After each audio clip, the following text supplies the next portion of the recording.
Actually,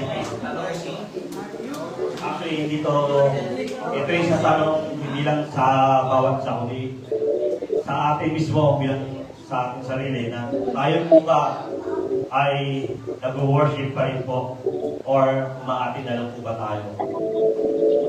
Sometimes po kasi, naalala ko na po kasi kami po yung unang pati dito. Mag-isang taon na kasi yung pati kami ko is mga 1 year na kasi December 23 yung pati kami dito. So, ang bilis na panahon. So, anong pati po kami dito is, ano po yun, biglaan, unexpected, pero yung kilos ng Panginoon doon, tagagulat ka kasi, ano pala yun, Christmas party ang ating tayo na yun. Talaga, napasama po kami sa program.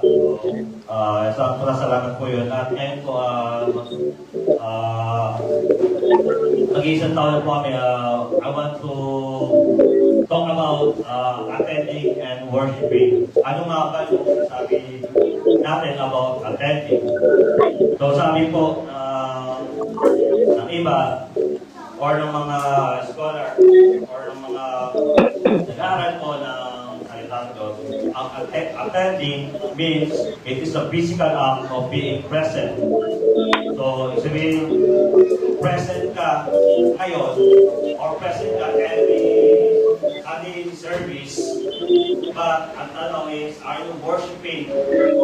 Wino-worship pa rin ba natin? Because I realize, hindi porket present ka, is present na rin po tayo pagdating sa worshiping. And I realize po, minsan, kaya po tayo patuloy na umaten, is dahil po feeling natin, malakas tayo, kaya tayo umaten. Kapag meron tayong mga problema, hindi na po tayo umaten. Diba? Madalas po, kapag binibigyan tayo ng alasan ng Panginoon, doon na tayo umaten. Pag meron na tayong mga problema, nakakalimutan na natin ang Panginoon. So, alam niyo po, ang pag-attend po, actually dito versus attending and worshiping. Actually, being present, isang malaking blessing po sa bakit po? Lalo na ngayon, siguro kung hindi po tayo masyado, malamang isa na po tayo sa nag-arali. Kasi ngayon po, nag-arali po ngayon yung mga INC, nagsama-sama po sila. So, thank God kasi nandito po tayo sa umagang ito. At minsan po,